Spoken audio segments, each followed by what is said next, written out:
survive for your wife. Everybody wanna know how it feels. Everybody wanna see what it's like. Living in a big house, I don't mind. Me and Misty is so endless, the best we make it money. Alright.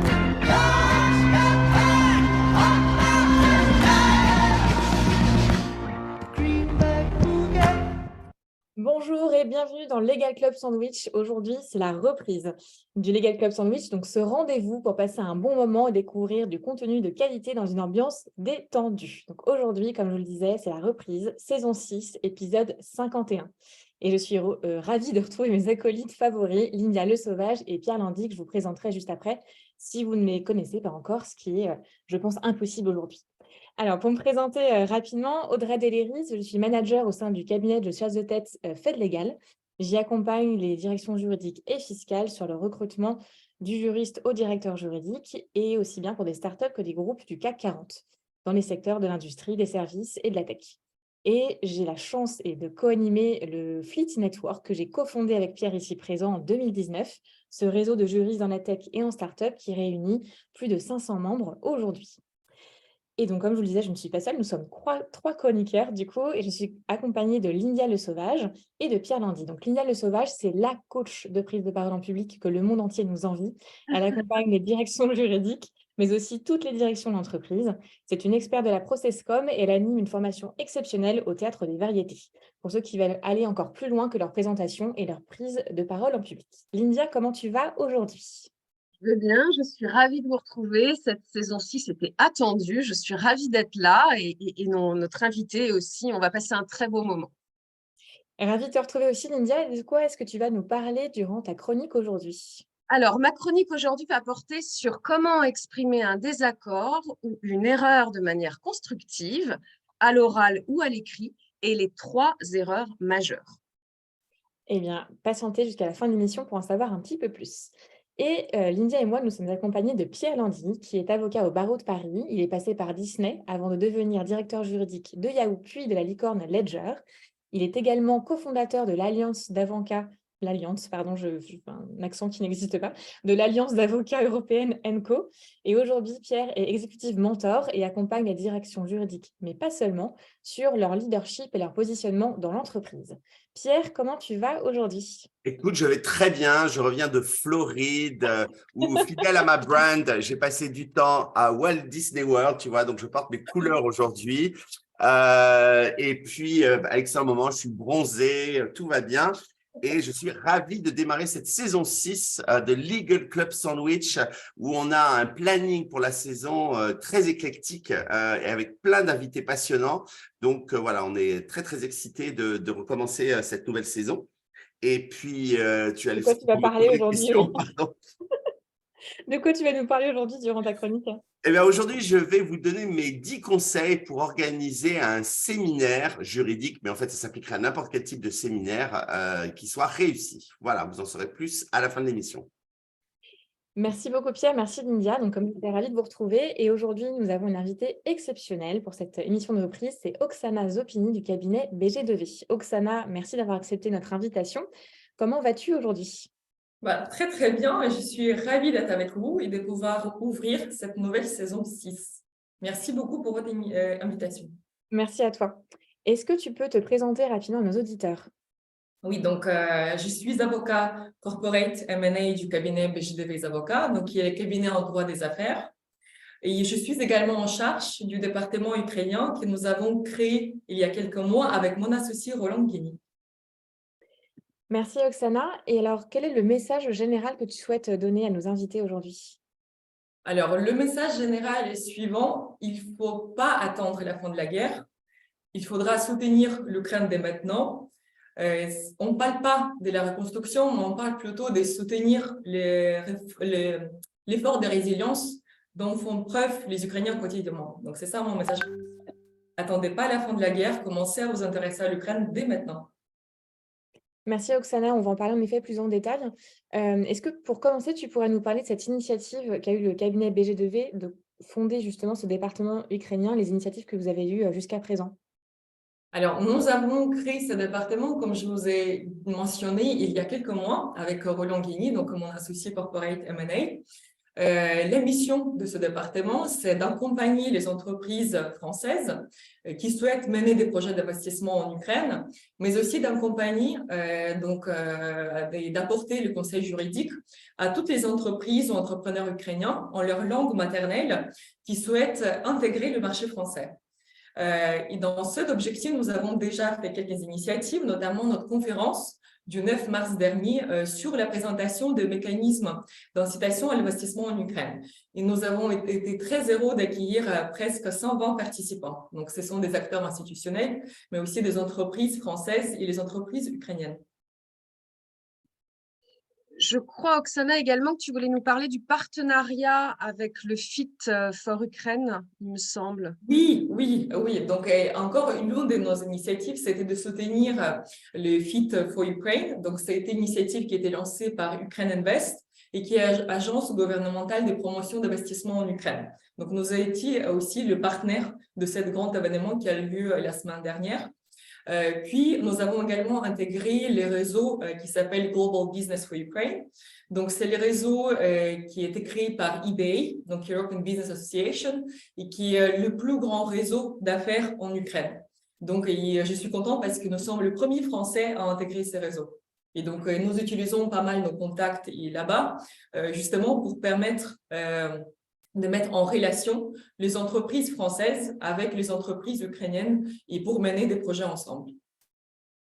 Très bien, merci Oksana. Et est-ce que tu peux nous expliquer justement pourquoi il ne faut pas attendre la fin de la guerre pour investir en Ukraine? Alors, la raison est toute simple. Les projets d'investissement, ça peut prendre plusieurs mois, voire plusieurs années pour certains projets. Donc, tout va dépendre des montants d'investissement et de l'ampleur du projet, bien entendu. Alors que la reconstruction de l'Ukraine, une fois la guerre terminée, va se faire en laps de temps très, très court, extrêmement court. Donc, c'est pour ça, attendre la fin de la guerre pour investir, ce serait trop tard.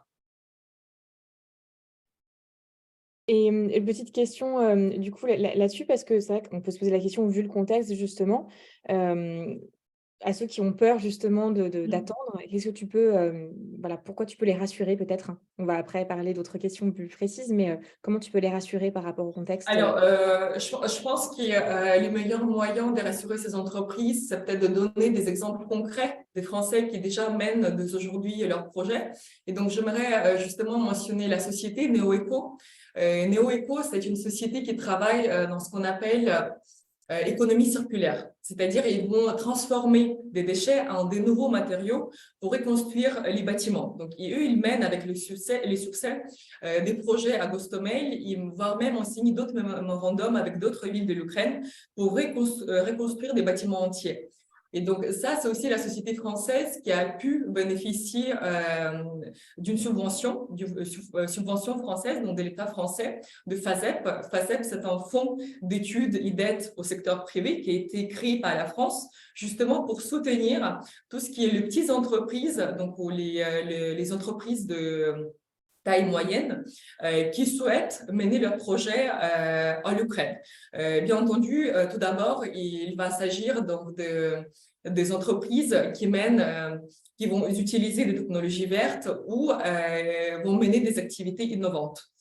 Donc, il y a les entreprises françaises qui commencent de maintenant leurs activités en Ukraine, mais il y a aussi les entreprises françaises qui n'ont jamais quitté l'Ukraine ou qui ont quitté et sont retournées en Ukraine pour continuer à mener leurs activités. Ou par exemple, il y a encore un des exemples, c'est le cabinet d'audit Mazars, qui compte à peu près 80 collaborateurs en Ukraine et qui continuent de travailler malgré la guerre en Ukraine. Et je pense que c'est ça le message principal aussi à passer aujourd'hui, qui malgré ce que l'Ukraine soit placée, on va dire, en zone rouge, parce qu'il y a un conseil aux voyageurs qui était donné donc par la France, en dissuadant les Français d'aller là-bas à cause des dangers liés à la guerre. La machine économique de l'Ukraine, quand bien même soit abîmée, elle continue à tourner. Et, je pense que c'est ça, il faudra qu'on comprenne, l'économie, elle continue, il faudra toujours soutenir justement cet effort de résilience dont fait preuve l'économie ukrainienne. Et donc, on a compris là, à travers ce que tu as dit que les avantages d'investir en Ukraine, ça peut être des aides financières du côté de la Oui. France. Tu vas peut-être en Ouais. redire un mot, mais tu en as Ouais. déjà parlé. Il y a d'autres avantages? Oui, oui, bien sûr. Alors, juste pour terminer avec la France, donc, comme je vous ai cité, il s'agit d'un FASEP, donc c'est les fonds de soutien aux PME et TPE, mais il y a également aussi ce qu'on appelle le prêt du Trésor, et donc là, on va distinguer, donc c'est destiné plutôt pour plus grands projets d'investissement ou d'activités économiques. Donc, on aura d'un côté ce qu'on appelle le prêt direct, qui vont être donnés à des conditions de prêt similaires à celles du marché, mais aussi les prêts concessionnels. Et là, ce sont deux prêts à des conditions beaucoup plus avantageuses que celles du marché. Donc, l'avantage de ce prêt du Trésor, c'est le prêt qui va être négocié entre les deux États. Donc, c'est la France et l'Ukraine qui vont déterminer les conditions des financements. Donc, c'est le prêt qui va être donné directement à la société française qui va mener les projets via BPI France, mais c'est l'Ukraine qui va rembourser les prêts et c'est aussi l'Ukraine qui va se porter garant pour le remboursement du prêt. Donc, c'est des conditions extrêmement favorables pour les sociétés françaises qui souhaitent mener leur projet là-bas. Également, donc, des côtés de l'Ukraine, il y a tous les cadres législatifs et réglementaires qui étaient mis en place pour attrayer les investissements étrangers du secteur privé. Alors, il y en a beaucoup, je vais juste citer quelques exemples. Par exemple, les soutiens pour les projets, ce qu'on appelle des projets significatifs. Donc, ce sont des projets de grande ampleur. Donc, il faudra dépasser 20 millions d'euros de montant d'investissement, créer au minimum 80 nouveaux emplois, ou par exemple, la durée d'implantation du projet ne doit pas dépasser 5 ans. Et du moment où votre projet est considéré comme un projet significatif, là, vous allez pouvoir bénéficier donc, de tout ce qui est incitation fiscale, donc type exonération de l'impôt sur les sociétés pendant 5 ans, ou exonération de la TVA ou des droits de douane sur les équipements importés. Vous allez également pouvoir bénéficier de l'assistance gratuitement donc, de l'agence gouvernementale Ukraine Invest, dont je parlais tout à l'heure, où par exemple l'État va aussi prendre en charge tous les coûts relatifs à la construction des infrastructures connexes. Aussi, si par exemple votre projet n'est pas aussi important, donc vous n'allez pas dépasser les montants de 20 millions d'euros, vous allez toujours pouvoir vous abattre sur la loi qui s'appelle la loi sur les parcs industriels, donc qui également offre un certain nombre d'avantages. Donc encore une fois, il y a exonération fiscale, mais cette fois-ci, exonération fiscale sur l'impôt sur société va aller jusqu'à 10 ans. Et par exemple aussi, un des trucs assez intéressants, innovants, c'est le remboursement partiel au total des taux d'intérêt sur les prêts qui étaient accordés pour monter et concevoir le parc industriel ou pour mener les activités économiques au sein du parc industriel. Et ensuite, on a également d'autres incitations dans chacun des secteurs type numérique, énergie renouvelable, etc. Et du coup, c'est géré avec le gouvernement qui doit être, ça c'est une question qui me vient là Ouais. comme ça, mais avec le gouvernement qui est très occupé par la guerre et par tout ce qui se passe, les administrations, elles, continuent leur travail pendant tout ce temps, elles traversent tout ce tumulte. Ouais. Alors, oui, il continue même pendant les bombardements. Enfin, pour l'histoire, justement, pendant notre conférence du 9 mars dernier, il se trouve que cette nuit, c'était un des plus grands bombardements de l'Ukraine depuis donc cette dernière année. Et donc, un de nos intervenants, donc, qui était à Kiev, il a été interviewé comme ça en direct. Et derrière lui, on voyait des sacs avec du sable, parce qu'on comprenait qu'il était en train de se cacher pendant que Kiev a été mitraillé par les Russes. Donc, vous voyez, et en fait, mais les gens continuent leur travail. Et en fait, les systèmes aussi, il faut dire aussi, par exemple, à Kiev, les systèmes de défense sont si bien entraînés qu'aujourd'hui, on arrive à faire tomber quasiment tous les missiles qui sont jetés par les Russes. Donc, c'est très efficace et les gens continuent à sortir dans les restaurants, dans les cinémas, à l'école et aux écoles, etc. Donc, les business continuent, oui, les gens continuent à vivre. Et c'est plutôt un bon message. Et il y a une question au niveau des assurances aussi. Pour le coup, j'imagine que c'est forcément très risqué. Enfin, c'est pas j'imagine, c'est sûr. Et justement, pour les questions d'assurance, comment est-ce que voilà, c'est traité justement d'un point de vue juridique, hein? Alors, c'est une très bonne question, André, parce que je dirais même que c'est les sujets centraux lorsqu'on parle d'attirer les investissements étrangers en Ukraine. Alors, sachez qu'aujourd'hui, on a déjà des mécanismes qui étaient mis en place pour assurer les risques liés à la guerre. Donc, qu'est-ce que c'est les risques liés à la guerre? C'est concrètement, vous construisez une usine, il y a une bombe qui tombe sur l'usine, tout est détruit. Est-ce que vous récupérez une partie de votre argent que vous avez investi pour construire cette usine? Alors, il y a MIGA. MIGA, c'est la filiale de la Banque mondiale qui est déjà sélectionnée dans le cadre d'un projet pilote quelques entreprises pour justement assurer ces entreprises contre les risques liés à la guerre. Et on a également un organisme américain, plutôt, donc c'est DFC. Et c'est aussi un organisme d'assurance des risques liés à la guerre qui était tout d'abord destiné aux sociétés et entreprises américaines. Aujourd'hui, toutes les sociétés, donc y compris françaises, peuvent également bénéficier de ce dispositif d'assurance. Et enfin, hier, Alexandre Griban a annoncé également un des projets qui va être mis en place par l'Ukraine. Donc, il s'agit de créer un fonds commun d'assurance des risques liés à la guerre à un certain montant. Je crois qu'on parle aujourd'hui de 500 millions d'euros. Et ensuite, pour tout ce qui concerne vraiment les sociétés françaises, il y a également des négociations qui sont menées aujourd'hui avec BPIFrance. Ok, Je merci me lasse beaucoup. pas, je me lasse pas d'écouter, je fais une digression, mais d'écouter ton accent, etc. Je crois pas qu'on a Ah oui, dit que tu étais ukrainienne, mais ça s'entend, et que ça fait 15 ans que tu es en France. Donc, ouais, c'est ça. J'ai c'est oublié de préciser ça, ce petit détail que je suis ukrainienne. non, mais ça, je voulais le dire quand même parce C'est ça, que je le disais, ouais. je pense que ça s'entend, mais c'est incroyable parce que je crois pas que l'ukrainien et le français soient si rapprochés comme langue. Pas du tout, du tout. Mais non, pas du tout. Parce qu'en fait, mon but, c'était, quand je suis venue en France comme fille au père, c'était d'apprendre le français. Je ne pensais pas qu'un jour, je vais ouvrir un département ukrainien au sein d'un cabinet d'avocats français. Mais vous voyez comme T'es quoi. dingue, t'es venu en tant que fille au père Ouais. et 15 ans plus tard, t'es encore Bah, là. oui, dans une famille d'une femme qui travaille avec toi. Donc, chez Disney. Ah bon? Ah, ben, c'est incroyable. J'étais directrice juridique chez Disney. Voilà. D'accord, Merci. incroyable. C'était qui? Sophie. Ah, mais incroyable, incroyable, incroyable. It's a small world. J'ai cité tous les noms complets, mais en fait. Non, mais it's a small world. It's a small world, on adore. Ouais. Et du coup, en fait, cette initiative, on va reprendre le fil de notre interview, mais vous savez, moi, ça me lance dans des questions. Ça a été ton idée? C'est toi qui l'as porté au sein du cabinet? Non, c'était Roland, figure-toi. Parce que moi, Roland Guény. Roland Guény, oui, c'est mon associé avec qui je travaille depuis déjà presque 10 ans.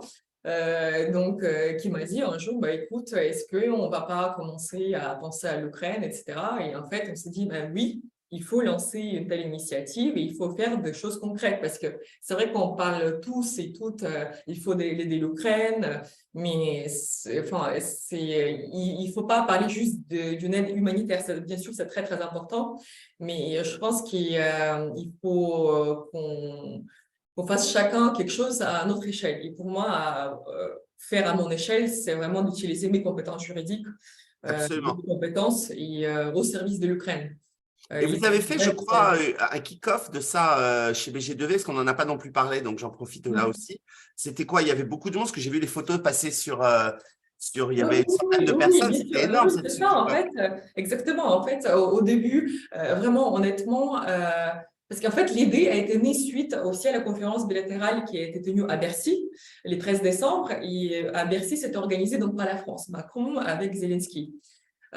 Pareil, donc ils attendaient 300 entreprises françaises, 700 entreprises sont venues. Donc, à tel point que la direction générale du Trésor, qui était en charge de la préparation de la conférence, a dû changer les locaux, reconfigurer complètement autrement pour pouvoir accueillir ce nombre très important d'entreprises qui étaient intéressées par l'Ukraine.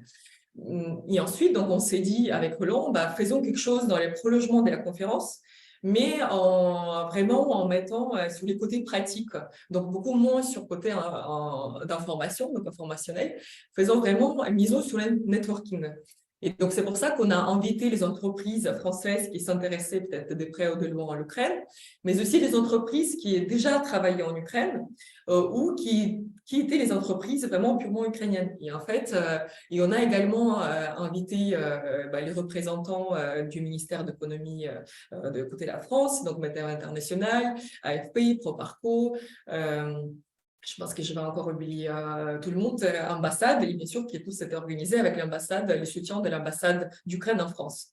Et donc, on était au final 120 personnes à peu près, en sachant que tout le monde n'a pas pu venir, et j'ai presque envie de dire heureusement, parce que j'ai eu trop peur au début, j'ai eu peur que personne ne viendra, à la fin, j'ai eu peur qu'on n'aura pas suffisamment de place pour accueillir tout le monde.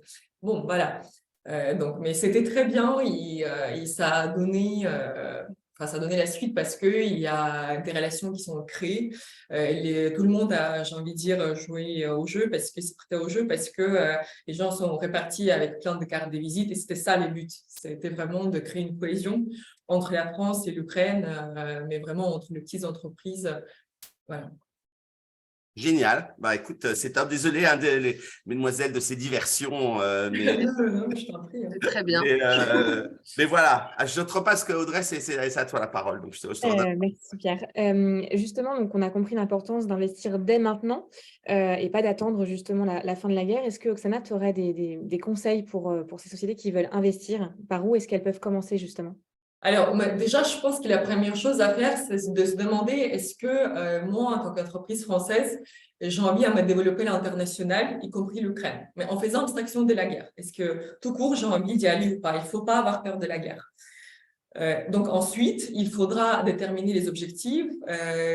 Si vous n'avez pas un descriptif précis d'une société cible que vous souhaiterez acheter en Ukraine, au moins de dire quel savoir-faire je pourrais apporter en Ukraine ou peut-être quels sont mes besoins. Peut-être je ne pourrais pas forcément participer dans l'activité de faire un grand projet d'investissement, mais peut-être je serais intéressée par l'export ou par un import ou tout simplement par la sous-traitance de certains besoins en Ukraine.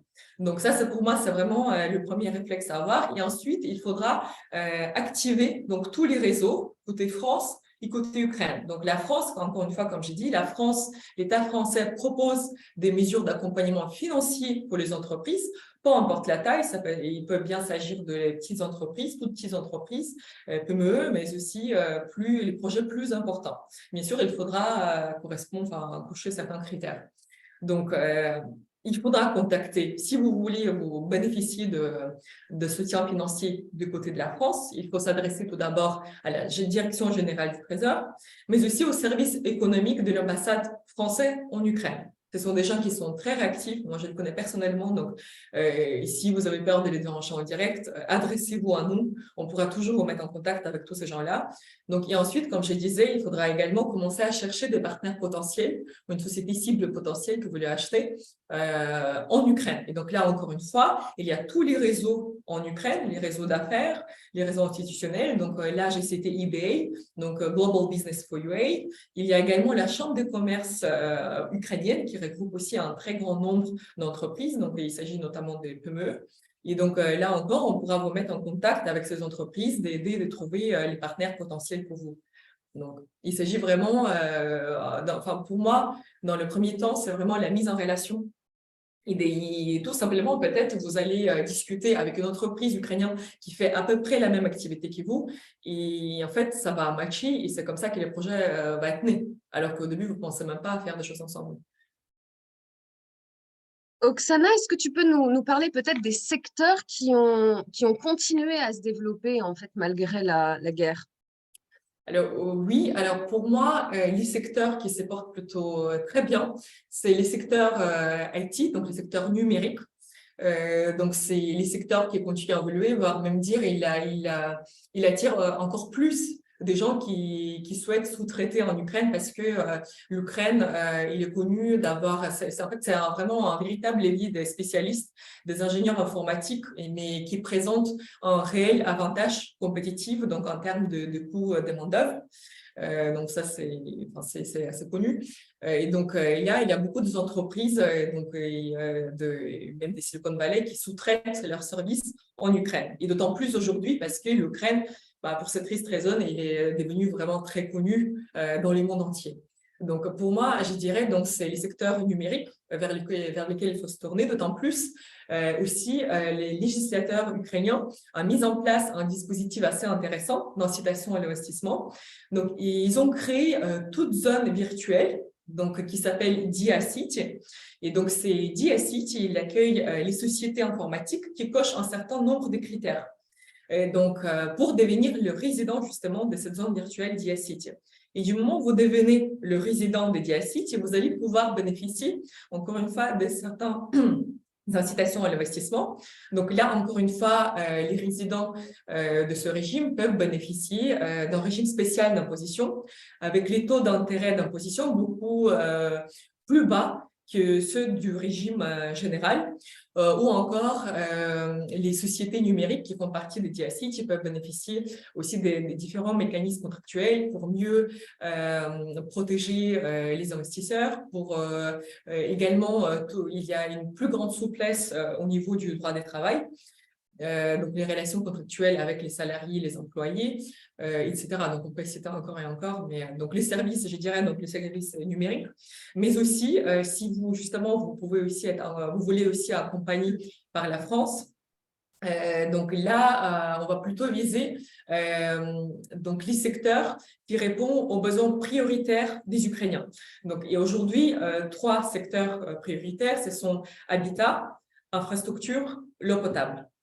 Donc ça, c'est aussi, encore une fois, et bien entendu, énergie renouvelable, donc ce qu'on appelle les technologies vertes.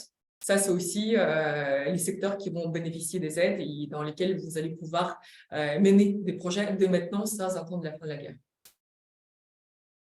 Alors, je vois que le temps tourne, alors je vais te poser une dernière question, mais on prendra les questions des spectateurs, des auditeurs, pardon, dans un instant. C'est quoi les prochaines initiatives, Oksana? Qu'est-ce qui arrive? What's next? Ça. Donc, du coup, suite à notre conférence du 9 mars dernier, on s'est dit comment on peut pousser les choses encore plus loin. Et donc, l'idée suivante, c'est d'organiser une semaine. Donc, là, je n'ai pas encore de détails comment ça va être appelé, etc. Mais disons, ça va être la semaine de coopération franco-ukrainienne. Les dates sont à peu près arrêtées. Ça va être le 31 mai, 7 juin, donc pendant 7 jours, pendant lesquels il y aura lieu les speed dating en ligne entre les entreprises françaises et les entreprises ukrainiennes. Donc, nous allons faire tout le travail de recherche, donc des entreprises françaises qui sont intéressés par l'Ukraine. Encore une fois, il ne s'agit pas que de gros projets d'investissement en Ukraine, mais ça peut être sous-traitance, ça peut être l'activité d'export ou l'activité d'import. Okay? Donc, nous, de notre côté, via les réseaux justement eBay, etc., on va trouver de partenaires ukrainiens ou de sociétés ukrainiennes qui correspondent aux attentes des entreprises françaises qui étaient pré-identifiées. Et donc, ça, ensuite, on va organiser des speed dating entre tous, avec possibilité pour ceux qui sont les plus actifs ou ceux qui le souhaitent, faire une délégation d'affaires organisée en Ukraine. Donc, avec un agenda business bien déterminé pour aussi permettre à ces entreprises de rencontrer les représentants des ministères qui les concernent, etc. Donc, j'ai discuté également avec l'ambassade de France en Ukraine, qui sont également dit, écoutez, s'il faut, on peut organiser aussi une séquence de rencontres à l'ambassade directement et rencontrer ces entreprises qui vont venir en Ukraine. Et pour la délégation, je dirais, les dates, ça va être plutôt septembre, également en voir, parce que cet événement-là, c'est un assez gros chantier, donc je ne veux pas les porter sur mes petites épaules. Il y aura bien sûr des partenaires, donc je ne veux pas diffuser les noms des partenaires parce qu'il faut, je suis encore en rendez-vous en stade, voilà, valider ça avec tout le monde, mais je vous dirai, je vous donnerai tous les détails un peu plus tard. Donc, stay tuned. C'est génial de voir comment cette idée que vous avez eue comme ça amène à de tels progrès et de telles initiatives. Donc, bravo Oksana. Et comme tu Merci beaucoup. On va faire à son petit niveau pour aider. Et c'est top que BG2V et Roland, et donc évidemment toi, soient aussi impliqués et que tu sois venu nous en parler aujourd'hui. Mais je pense que j'ai beaucoup cette chance d'être dans ce cabinet BG2V Avocat parce qu'ils soutiennent énormément les projets. Et là, je pense que sans leur soutien, ça aurait été impossible. Ou ça a été possible, mais pas avec autant d'effets et à telle ampleur. Donc, merci beaucoup BG2V si tu m'entends aujourd'hui. Je suis sûr qu'ils vont, s'ils ne t'entendent pas, ils vont écouter le replay ou le podcast. C'est sûr. Ils l'entendront. En tout cas, en effet, bravo pour cette belle initiative et puis surtout, merci d'être venu en parler. Avant de répondre aux questions des auditeurs, des spectateurs, parce qu'on a les deux, auditeurs et spectateurs du coup, on va passer aux chroniques tant attendues de Pierre et Lindia. Et on va commencer par la chronique de Lindia avec un jingle. Si tu es prêt, Pierre. Je suis toujours prêt. Let's go!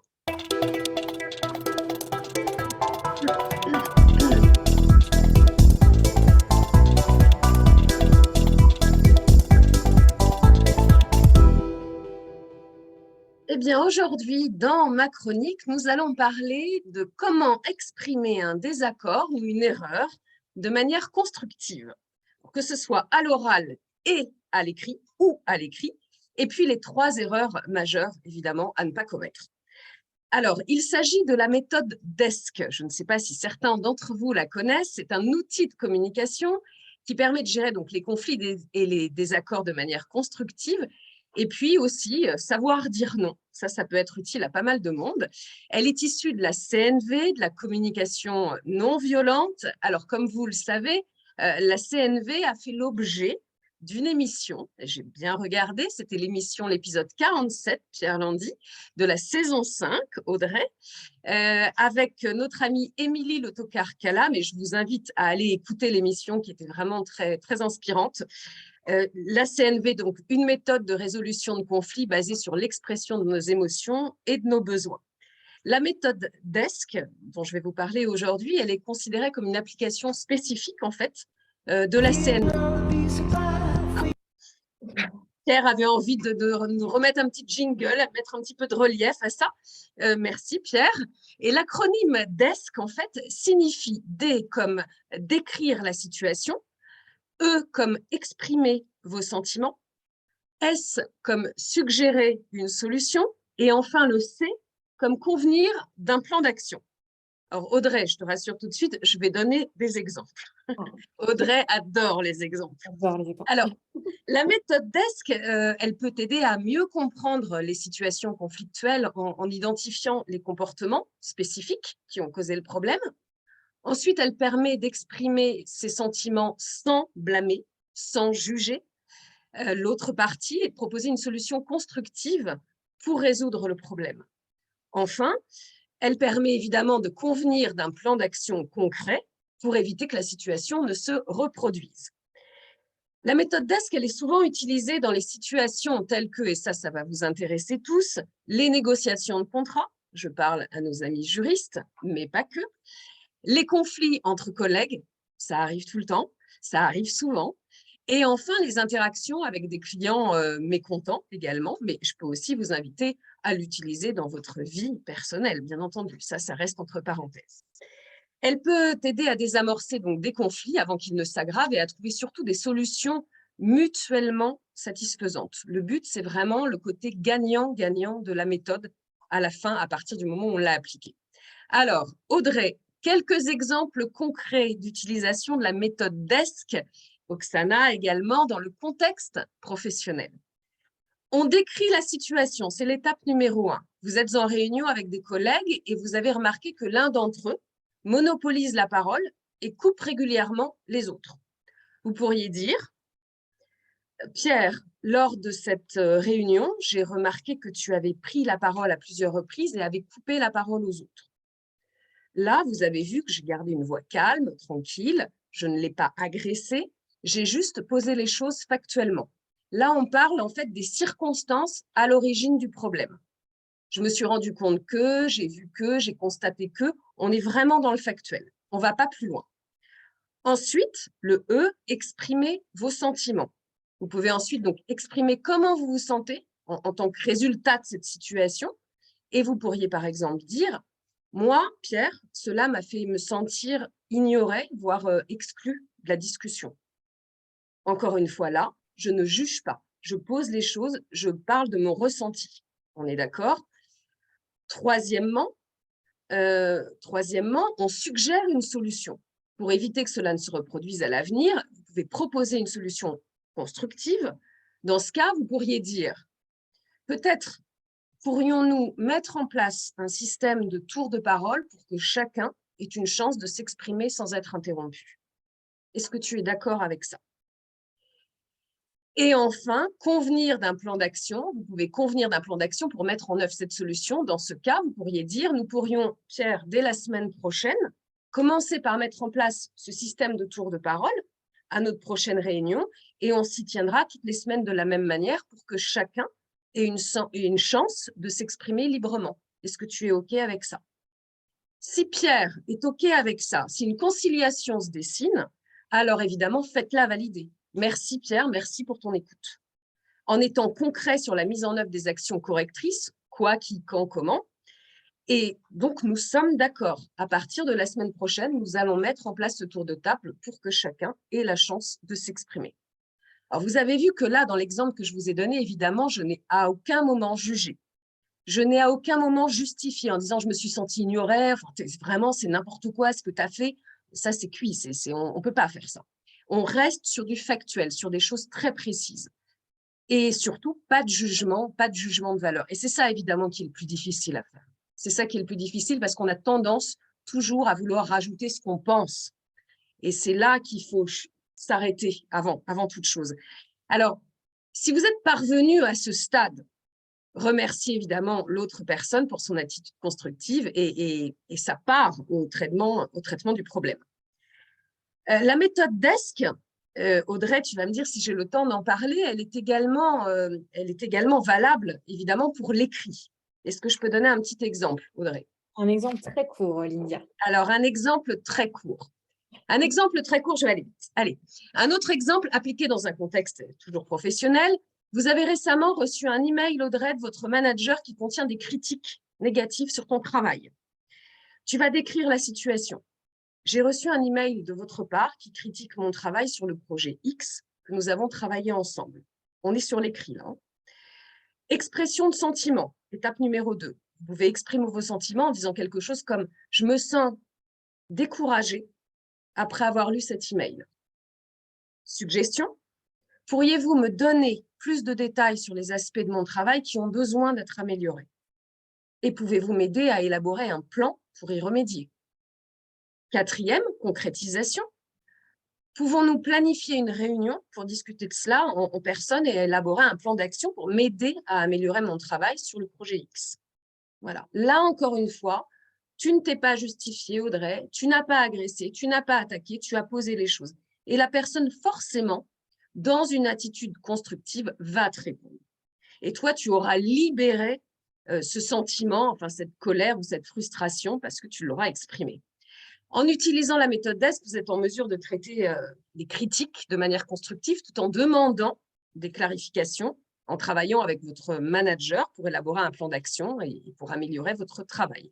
Les 3 erreurs majeures, et je m'arrêterai là, les 3 erreurs majeures de la méthode, je vous la mettrai dans le chat. L'erreur numéro 1, c'est que l'objectif est flou ou inexistant. Voilà, si l'objectif n'est pas précis ou est flou, ça ne fonctionne pas. 2e erreur, se défendre et se justifier. Ça ne fonctionne pas. 3e erreur, refuser l'idée d'un compromis. Donc, pour conclure, quelques précautions à prendre pour une communication assertive et faire un DESC. C'est facile à se souvenir, on fait un DESC. Traiter en privé, évidemment, plutôt qu'en public. Ne profitez pas de la machine à café pour traiter ce genre de choses, ça ne fonctionnera pas. Ne pas traîner, ne pas laisser attendre 1 mois avant de dire à Pierre qu'il a coupé la parole à tout le monde. Et évidemment, choisir le bon moment, tant qu'à faire. Voilà, soyez vigilants sur ces 3 points. Je vous mets le petit acronyme dans le chat. Merci à tous les 4 et aux auditeurs pour votre écoute. Merci, Lyndia, pour tes précieux conseils. J'ai mis l'acronyme, Lyndia. J'étais ton scribe en live pendant tout ça. Tu verras. Relis le chat. Formidable. Je suis vraiment à ta disposition, my dear. Audrey. Eh bien, maintenant, merci beaucoup, Lyndia. On passe à la chronique de Pierre. Donc, Pierre, je te laisse lancer ton propre jingle. Let's go. We do.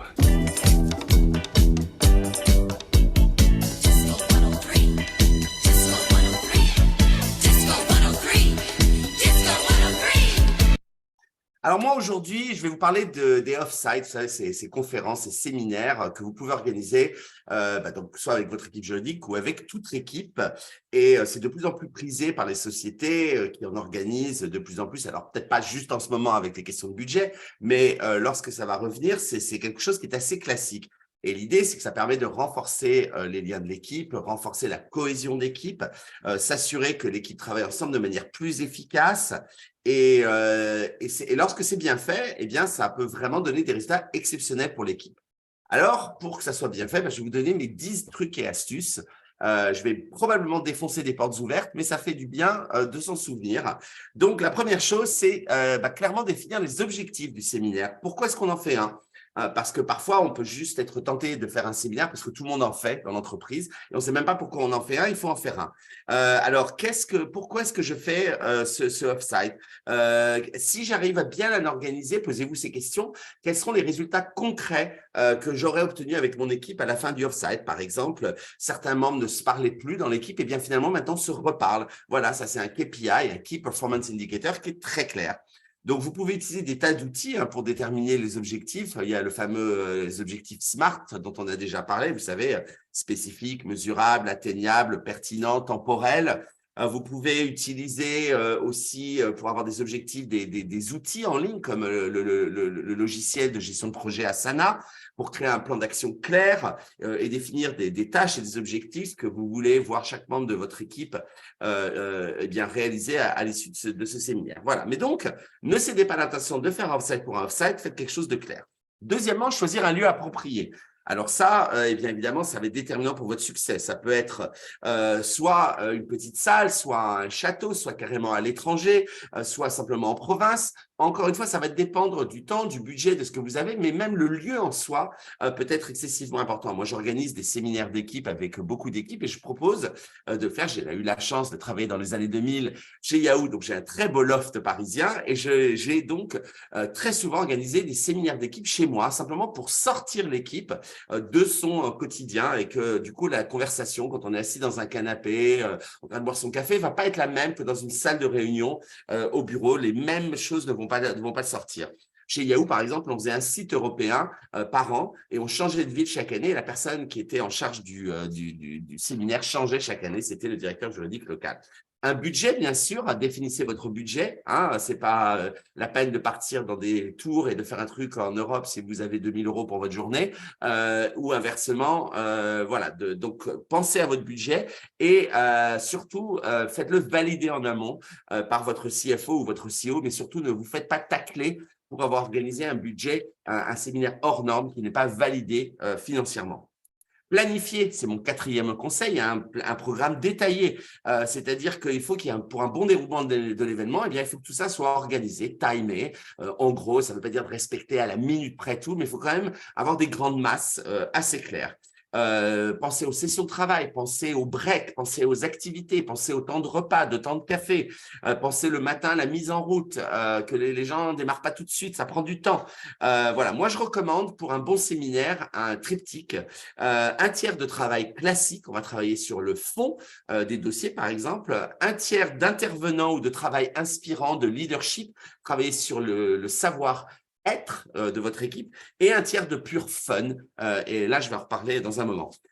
N'hésitez pas, 5e cas, à engager un animateur, un facilitateur. Ça peut aider à rendre votre off-site votre off-site plus interactif, plus intéressant, quelqu'un qui va aider à débloquer la parole, qui est neutre par rapport à l'équipe, qui va permettre de se dire des choses que bien peut-être on n'oserait pas se dire quand on est au sein de l'équipe, mais qui lui ne va pas hésiter à y aller. Alors avec Lydia, on a comme ça animé elle et moi des comités de direction, des séminaires pour voilà, il y avait besoin de recréer du contact et on a aidé avec Lydia, chacun en ayant notre propre rôle, à aider des comités de direction à se reparler, à mieux travailler ensemble. Idéalement, prenez un modérateur qui connaît votre domaine. C'est pour ça que je fais beaucoup de séminaires juridiques, mais en tout cas, quelqu'un qui connaît bien la cohésion d'équipe. Vous pouvez trouver, et d'ailleurs, Audrey, n'est-ce pas, mettre les liens de tous ces sites que je mentionne, vous pouvez trouver des freelances si vous connaissez personne sur des sites comme Malte, pour citer nos petits camarades de Fleet. Mais en tout cas, voilà, il faut vraiment que vous sentiez que la personne est le bon fit pour l'entreprise et le bon fit au niveau de ce ou qu'il sait faire. Numéro 6, sélectionnez les bonnes activités. J'ai parlé du fun. Voilà, il y a des dizaines de choses que vous pouvez faire. Moi, je pense que j'ai tout fait, des karaokés, au tournage de clips vidéo musicaux, en passant par les chasses au trésor et les murder parties, la cuisine, enfin, tout ça, vous pouvez trouver. Vous tapez team building sur Google, vous allez trouver ça tout de suite. Sachez que ce genre de travail, ça peut paraître un peu kitsch, tout ce qu'on veut, mais en fait, globalement, une fois qu'on est lancé, ça permet vraiment aux équipes de se retrouver. Et évidemment, vous manipulez un peu tout ça et si vous constituez des équipes, vous mettez ensemble des gens qui ne se parlent pas d'habitude, qui n'interagissent pas ou voire qui ont des problèmes entre eux, vous les mettez dans la même équipe, évidemment, le but étant que les choses s'améliorent. Des sessions de formation, ça peut être vraiment bien d'avoir ça. Mais si vous faites des sessions de formation, je pense que les meilleurs intervenants sont ceux qui racontent des histoires. Faites très attention à Death by PowerPoint, c'est-à-dire d'avoir des séminaires où on a 358 slides à regarder. Les gens vont littéralement s'endormir. On sait qu'une bonne présentation, c'est une dizaine de slides, si possible avec peu de texte. Lyndia en a déjà parlé énormément dans le cadre du travail qu'elle fait en termes de formation de la prise de parole en public. Mais voilà, chez Ledger, par exemple, récemment, on a fait venir un astronaute qui est venu parler du travail en équipe lors de son voyage autour de la Lune. Donc, autant vous dire, dans l'espace, pardon. La Lune, c'est les prochains là, qui partent. Donc, voilà, n'hésitez pas à trouver comme ça des trucs voilà, complètement inspirants. 8e conseil, les communications, c'est essentiel. Voilà, il faut que vous ayez bien évidemment les communications fluides avant, pendant et après le séminaire. Pensez à tous ces systèmes comme Teams, Zoom, Google, mais surtout, pensez aussi à ceux qui ne peuvent pas venir. Voyez s'il n'est pas utile de les faire participer à tout ou partie par vidéoconférence pour pas que des membres de l'équipe se sentent exclus. Et puis, surtout, soyez très clair que les absences doivent être limitées. C'est pas des vacances, c'est du travail et donc on vient et c'est pas vraiment un choix de venir. Prévoir des pauses café et des repas. Encore une fois, je défonce une porte ouverte, mais si vous voulez interdire, comme Lyndia et moi, on le fait systématiquement, les téléphones portables et les ordinateurs pendant la session, ça ne fonctionne que si vous dites au début aux gens qu'il y aura plein de pauses et qu'ils vont pouvoir avoir leur fixe portable, checker leurs emails, passer le coup de fil urgent. Voilà, sinon la tentation sera trop grande. Donc, il faut qu'il y en ait plein et vous les rythmez, elles durent 20 minutes et vous intégrez ça dans votre planning. Enfin, dernier conseil, prévoyez du retour d'expérience. Faites des sondages à la fin du séminaire. Vous pouvez utiliser SurveyMonkey ou Google Forms pour les événements futurs pour vraiment avoir de manière anonyme le pulse de l'équipe, mais forcez-les dans vos sondages à vous dire ce qu'ils ont adoré. Les Français et les Européens adorent critiquer. Donc, la première question, c'est qu'est-ce que vous avez adoré sur le séminaire? Et dans un deuxième temps, qu'est-ce qu'on pourrait améliorer? Voilà, donc organiser un off-site juridique ou autre, c'est un super moyen de renforcer les liens entre les membres de l'équipe. En suivant ces 10 tips, vous pourrez vraiment avoir un off-site au top. Votre événement sera un succès et si tout se passe bien, votre équipe sera encore plus motivée à relever tous les défis. Voilà. Merci beaucoup, Pierre. Et merci à tous les deux, du coup, pour ces chroniques de reprise exceptionnelles, comme d'habitude. Et pour revenir, du coup, au sujet du jour, après ces chroniques, du coup, avec plein de bons tips, pour le coup, il y a une question pour toi, Oksana. Peut-être, il y en a une deuxième, du coup, je commence par la première. Est-ce que tu pourrais donner un exemple peut-être concret d'une société qui n'est pas forcément grande, ce que tu disais, il faut pas besoin forcément d'être un énorme groupe pour pouvoir investir aujourd'hui en Ukraine. Est-ce que tu auras un exemple d'une PME, par exemple, qui à son échelle a pu, une PME ou une structure plus petite, investir déjà en Ukraine aujourd'hui? Et là, j'ai déjà parlé tout à l'heure et je pense que je vais reprendre cet exemple parce que c'est vraiment un peu les success stories. C'est Neo-Eco Ukraine qui justement mène un projet à Gostomel, qui ont mené le projet à Gostomel et qui mène un autre projet en Ukraine pour reconstruire les bâtiments d'habitation à partir de déchets, donc suite au bombardement, etc. Donc ça, c'est une société française qui a intégré les marchés là et qui mène vraiment avec beaucoup de succès leur projet en Ukraine alors qu'il y a la guerre. D'accord. Ok. Et Merci beaucoup. c'est un PME, c'est pas une grande structure. Donc, tu n'avais pas besoin d'être un groupe du CAC 40 Non. pour investir Non. aujourd'hui. On peut Non, associer- je dirais même peut-être il y aura plus d'opportunités pour ce type d'entreprise. c'est plutôt les PME, enfin, les entreprises de taille moyenne ou toutes petites entreprises et qui sont aussi beaucoup plus agiles parce qu'ils pourront plus facilement se rendre en Ukraine. Souvent, ils n'ont pas besoin d'avoir une autorisation d'une hiérarchie ou de se conformer avec des règlements internes qui vont prohiber tous les déplacements dans les pays en zone rouge. Donc, et je dirais, pour notre prochaine initiative, c'est plutôt notre cible, à nous, justement, les entreprises françaises qui n'ont pas peur d'aller en Ukraine et qui sont beaucoup plus agiles et justement beaucoup plus aventurières que les gros groupes. D'accord. Merci Oksana. On a une question d'Olga aussi, qui a une question pour toi. Est-ce qu'il y a des nouvelles concernant les assurances du risque politique donc lié à la guerre pour les investissements en Ukraine? Alors, ça, c'est encore les sujets que nous avons mentionnés rapidement. Donc, oui, il y a DFC, il y a MIGA. Bon, après, je sais que DFC, donc, ce n'est pas tous les projets qui vont pouvoir bénéficier de cette assurance. Donc, les projets vont être bien sélectionnés. Donc, on va privilégier plutôt les entreprises qui se retrouvent quand même assez loin de la ligne du front, donc pas à l'est ou au sud de l'Ukraine qui était un peu plus touché que d'autres parties de l'Ukraine. Et j'espère aussi que BPI France vont également faire des initiatives parce que, en fait, il y a donc tous ces mécanismes d'assurance au niveau international, donc MIGA ou États-Unis, DFC, mais il y a aussi chaque pays qui essaie d'élaborer à son propre échelle un mécanisme d'assurance. Donc, je peux citer par exemple, je peux citer Pologne. Pologne, elle assure les risques de destruction de marchandises ou des biens qui étaient transportés de Pologne vers l'Ukraine. Donc, c'est Pologne qui va produire une assurance pour ses propres entreprises, donc les entreprises polonaises. Et pareil, l'Allemagne, ils ont également mis en place une assurance contre les risques liés à la guerre, donc en partenariat avec PwC. Mais encore une fois, cette assurance, il va être destiné aux entreprises allemandes. Donc, je pense que les mécanismes auxquels on doit penser, c'est quelque chose avec le pays France, vraiment pour les sociétés françaises. Parce que c'est bien beau de dire qu'on soutient, que la France va être toujours là derrière l'Ukraine qu'on va soutenir, mais je pense que tout doit être fait concrètement, donc déjà commencer par l'assurance, mais aussi cette histoire de la zone rouge. On ne peut pas tenir un dialogue assez ambivalent en disant « venez investir en Ukraine, venez soutenir l'effort de résilience, mais attention, il ne faut pas aller en Ukraine, zone rouge, conseil aux voyageurs ». Ok. Merci beaucoup, Oksana, pour tes précieux conseils, pour ton retour d'expérience aussi. Et si vous avez des questions beaucoup plus précises, besoin d'éléments plus concrets encore, contactez Oksana. Pierre, vous avez mis juste avant du coup son mail. On va pouvoir la mettre dans le chat. Eh bien, ainsi s'achève cette émission numéro 51. Ravie de vous avoir retrouvé. Merci, Oksana, vraiment pour le temps que tu nous as accordé. Merci pour votre écoute et merci pour votre invitation. Donc, c'était vraiment très sympa. J'ai appris beaucoup de choses grâce à Pierre et Ilandia. Surtout l'idée des pierres, je vais la souffler à BGDW. J'aime bien ça. Exactement. Et puis, si un jour tu as un désaccord avec Roland, qu'on salue bien fort ici, tu sais utiliser la méthode DESC et il saura d'où ça vient. Merci à tous les trois. Du coup, Pierre, tu peux nous parler de la prochaine émission qui sera dans 2 semaines?